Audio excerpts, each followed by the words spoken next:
যারা ড্রাইভিং স্কুলে ভর্তি হয়েছেন তারা যদি ভিডিওটা দেখেন, লাইসেন্স আপনার পাওয়া নিশ্চিত। ওকে, লাইসেন্স পাওয়া থেকে আপনাকে কেউ আটকায় রাখতে পারবে না। ওকে, সো এই ভিডিওতে আমি 5টা টপিক আলোচনা করছি কোন 5টা বিষয়ের জন্য আপনার ড্রাইভিং টেস্টে বা ফাইনাল এক্সামে, যেটা লাস্ট পর্যায়ের এক্সাম আর কি, এটাতে ফেল দিয়ে দেয়। সো সম্পূর্ণ ভিডিওটা দেখতে হবে। সম্পূর্ণ ভিডিও দেখলে আপনার পয়েন্টগুলো বুঝবেন। যদি একটা পয়েন্ট ছেড়ে যান তাহলে আপনার, আমার মনে হয় আপনি পাস করতে পারবেন না। ওকে, পাস করতে পারলেও আপনার নসিবের কারণে। ওকে, সো লেটস গো। প্রথম পয়েন্ট হলো আপনার, আপনি যখন গাড়িতে বসবেন, ধরেন 3জন পুলিশে নেয় একসাথে। ওকে, সো যখন আপনি বসলেন গাড়িতে বা পুলিশ আপনারা বলবে আসার জন্য, আপনি আসলেন, নয়তো 3জন থাকে, একজন পরে একজন আসে, পুলিশে বলে দেয়, নাম ধরে বলে দেয় যে আসার জন্য। ধরেন আমাকে বসলো আসার জন্য, তো আমি আসে কি করব বা আমার কি করা উচিত। ওকে, সো আমার সব থেকে প্রথমে আমি যখন গাড়িতে উঠবো, ওঠার পরে আপনার এই যে সিটের নিচের দিকে হাত দিব, এরকম দিয়ে সিটটা এরকম আগে অ্যাডজাস্ট করবো। ওকে, এরকম অ্যাডজাস্ট করবো। তারপরে আপনার এই যে এইটা অ্যাডজাস্ট করবো,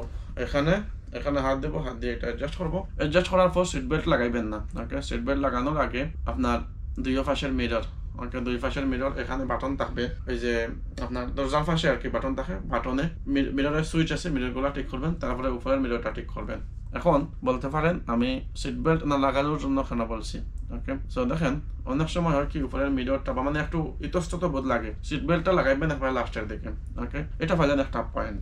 ওকে, সিট বেল্ট লাগাইলেন, মিরর 3টা ঠিক করলেন, মিরর মানে ডাইনের বামের, তারপরে উপরে। ওকে, আমরা একটা পয়েন্ট শেষ করলাম। ওকে, সো এটা ধরেন 2 নাম্বার পয়েন্ট। ওকে, পুলিশে আপনারা বলতে পারে ইয়াল্লা গো। ওকে, গো বলতে পারে, নাইলে বলতে পারে ইয়াল্লা এমসি, কিন্তু বেশিরভাগ পুলিশে আপনার বলে গো। যখন গো বলবে তখন আপনার ফাত অবশ্য ব্রেকেই থাকবে, আপনার গিয়ার তো অবশ্যই পার্কিং এ থাকবে। গিয়ারটা আপনার পার্কিং থেকে ডিতে আনবেন, এমন ভাবে স্মুথলি আনবেন, মানে যদি আপনার গিয়ারের হয় তাইলে তো আপনার গিয়ার রেখে দিতে হবে। আমি অটো গিয়ারের কথা বলছি, যেহেতু আমি অটো গিয়ার লাইসেন্স সবাইকে নিতে সাজেস্ট করি। ফুল ব্রেক করবেন। ওকে, ফুল ব্রেক করে গিয়ারটা এমনভাবে ফেলাইবেন, মানে আপনি এক্সপার্ট। ওকে, এক্সপার্ট টান দিবেন, টান দিয়ে ডিতে নেবেন, ডিতে নিয়ে আপনার এখন পার্কিং যদি এখানে থাকে তাহলে তো আপনার লেফটে বাইরে হইতে হলে মনে করেন লেফটের সিগন্যাল দিবেন, ফোর সিগন্যাল বন্ধ করে দিবেন, দিয়ে লেফটের সিগন্যাল দিবেন। সিগন্যাল দেওয়ার আগে আপনার লুকিং গ্লাস ফলো করবেন, লেফটের লুকিং গ্লাস ফলো করবেন, ফলো করে বাহির হইবেন। ওকে, ফলো করে বাহির হইবেন। বাহির হইতে যাই আপনার গাড়িটা স্মুথলি যেন বাহির হয়। দেখেন যারা পুরান ড্রাইভার আছে তারা যখন গাড়ি চালায়, তারা গাড়ি চালাইলে অনেক স্পিডে গেলেও বা হঠাৎ করে গেলেও দেখেন গাড়িটা কিন্তু স্মুথ হয়, বা মানুষেরা কিন্তু হঠাৎ করে এমনি গেলেও দেখেন মানুষেরা এমনি যায়, এমনি হয় না, মানে চাকরি মারে না। ওকে, রাস্তার মধ্যে বাহির হইলেন, এখন রাস্তার মধ্যে বাহির হওয়ার পরে আপনার পুলিশে যতক্ষণ কিছু আপনাকে বলবে না ততক্ষণ সোজা যাইতে থাকবেন। ওকে, ততক্ষণ সোজা যাবেন। এখন ধরেন আপনি সোজা যাইতেছেন, শুধু রাইটে রাস্তা আছে, সোজা টি মানে বন্ধ, লেফটে নাই, তখন আপনার রাইটে যাবেন। এখানে পুলিশকে জিজ্ঞাসা করার কিছু নাই। যদি এখানে পুলিশকে জিজ্ঞাসা করেন, যদি জিজ্ঞাসা করে ফালান, তখন পুলিশে মানে চিন্তা করে, তার থিঙ্কিং এটা আসে, আসলে তো মানে সে জানে না যে এটা শিকার আমি নিজেও। ওকে, এই ফাইলের একটা পয়েন্ট। ওকে, এখন আমরা 3 নাম্বার পয়েন্টে যাই। ধরেন 3 নাম্বার পয়েন্ট আপনি যাইতেছেন, এখন আপনার সামনে একটা দাওয়ার আসছে, দাওয়ারের সামনে থেকে কিন্তু 50 থেকে 100 মিটার আগে কিন্তু পুলিশে বলে দেয় দাওয়ার লেফটে বা রাইটে বা সোজা। এখন সোজা যদি আপনি যাওয়ার হয় তাহলে পুলিশে কিছু বলবে না, না সোজা যাওয়ার হলে পুলিশে কিছু বলবে না।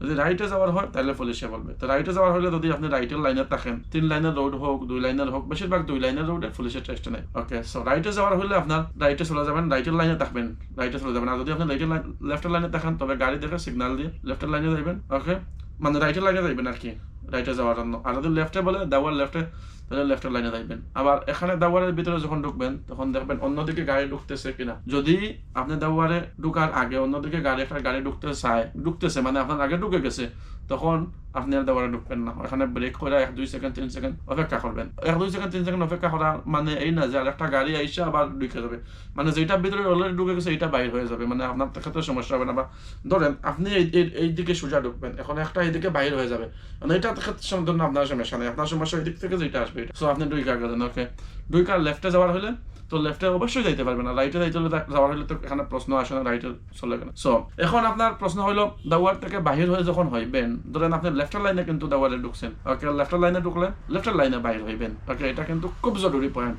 লেফটের লাইনে বাইর হলে লেফটের লাইনে বাইর হইবেন, ঢুকলে লেফটের লাইনে বাইর হইবেন, রাইটের লাইনে ঢুকলে আপনার রাইটের লাইনে বাইর হইবেন। এখন রাইটের লাইন থেকে কিন্তু লেফটে যাওয়া যায় না, নতুন ড্রাইভার হিসাবে না যাওয়া উচিত। কিন্তু কোনো সময় এমন পরিস্থিতি তৈরি হয়ে যায়, ধরেন টেস্টগুলো বেশিরভাগ সময়ে কিন্তু নেয় সকালে। এখন সকালে এমনভাবে জাম লাগে বা এমনভাবে ট্রাফিক হয় যে লেফটে সুযোগ পাওয়া যাইতেছে না, লেফটে সুযোগ পাওয়া না গেলে কি করবেন, রাইটের লাইন থেকে লেফটে যাইতে পারবেন, সিগন্যাল দিবেন, ফলো করবেন, মিরর ফলো করবেন, ওকে মিরর ফলো করে আপনার যাবেন, ইউটার্নও করতে পারবেন। কিন্তু এগুলো আপনার মানে ফলো করতে হবে, পুলিশে বুঝতে হবে মানে আপনার ক্ষেত্রে থেকে অভিজ্ঞতা আছে, মানে আপনি জানেন। ওকে, এখন ধরেন দাওয়ার থেকে বাহির হইলেন, বাহির হওয়ার পরে আপনার পুলিশে বললো পার্কিং, এখন পুলিশে বলছে এখানে পার্কিং করার জন্য। এখন আপনি পুলিশ অবশ্যই ভালো আছে বা তারা আপনাকে উল্টাপাল্টা কিছু বোঝাইবে না, পুলিশে বলবে পার্কিং করার জন্য। তো যেখানে পার্কিং বলবে দেখবেন এখানে কি আসলে পার্কিং করা যায় বা পার্কিং করার জায়গা, সো যদি জায়গা না হয় একটু সামনে দাঁড়িয়ে পার্কিং করবেন। আর যখন পার্কিং করবেন আপনার পুলিশে যখন পার্কিং বলবে, যদি আপনি লেফটের লাইনে থাকেন তখন লেফটের লাইন থেকে রাইটের লাইনে আসতে হবে, বা লেফটে হইলে লেফটে পার্কিং করবেন, রাইটে হইলে রাইটে পার্কিং করবেন, এটা একদম বেসিক। তবে এখানে একটা প্রশ্ন, যদি পার্কিং নির্দিষ্ট করা থাকে সাদা সাদা টান দিয়ে মানে পার্কিং চিহ্ন থাকে, তখন কিন্তু পার্কিং চিহ্ন মধ্যখানে দাঁড়াইবেন। ওকে, মধ্যখানে দাঁড়ায় আপনার ফোর সিগন্যাল দিবেন, ব্রেক ফায়ার থাকবে মানে ব্রেক তো থাকবে, ফোর সিগন্যাল দিবেন আগে, তারপরে গিয়ার নিউট্রালে দিবেন। ওকে, গিয়ার নিউট্রালে দিয়ে আপনার যখন ব্রেক ছাড়বেন, ব্রেক সাইডা ছাড়ার সাথে সাথে আপনার গিয়ারটা পার্কিংয়ে দিবেন, সিট বেল্ট করবেন, নেমা যাইবেন। ওকে, এখন এখানে একদম লাস্ট পয়েন্ট, আমি ধরেন আপনার কাছে একটা ইশারা আসছে। ওকে, এখন পুলিশে কিন্তু এটা ওয়ারের মতো 100 থেকে 150 মিটার আগে বলে দিবে আপনার ইশারা কি করবেন, ইশারা রাইটে যাইবেন নাকি লেফটে যাইবেন নাকি উঠান করবেন। ওকে, ইশারাতে কিন্তু বেশিরভাগ মানুষকে ফেল দিয়ে দেয়, সো ইশারা কিন্তু খুব জরুরি। ওকে, মানে সিগন্যাল, সো সিগন্যালে আপনার করতে হবে কি, যখন পুলিশে বলবে, বেশিরভাগ সিগন্যালে পুলিশে কিন্তু ইউটার্ন করার কথা বলে। ওকে, ইউটার্ন করার কথা বলে, যখন আপনি ইউটার্ন করবেন গাড়িটা এমন ভাবে ঘুরাইবেন, মানে এমন ভাবে সুন্দর স্মুথলি ঘুরাইবেন যে আপনি এরকম যখন গাড়ি ঘুরাইবেন না, হাফ যেন ক্রস না করে। ওকে, হাফ যেন ক্রস না হয়, তারপর যখন গাড়ি ঘুরাইবেন আপনি গাড়ি ঘুরানোর সময় আর কি এরকম হওয়া যাবে না, এরকম আছে না স্ট্রং থাকবেন, আর এরকম যখন ঘুরাইবেন এই যে হাত এরকম ইয়ে আছে না, এক্স আছে, এক্স হবে না, এরকম হবে, এরকম এই হবে, হাত বদলে যাবে, এই হবে, হাত বদলে যাবে। ওকে, তারপরে এরকম ঘুরানো যাবে না, এরকম ঘুরাইলে ফেল। ওকে, একটা পয়েন্টে যদি, এই পয়েন্টগুলো কিন্তু অত্যন্ত গুরুত্বপূর্ণ, যারা লাইসেন্স নিয়েছেন তারা জানেন। আমি অনেকবার ফেল করছি তো সেই জন্য, আর আমি অনেককে লাইসেন্স নিতে হেল্প করছি, অনেককে তালিম দিচ্ছি, সেই জন্য আমার কাছে ধারণা আছে।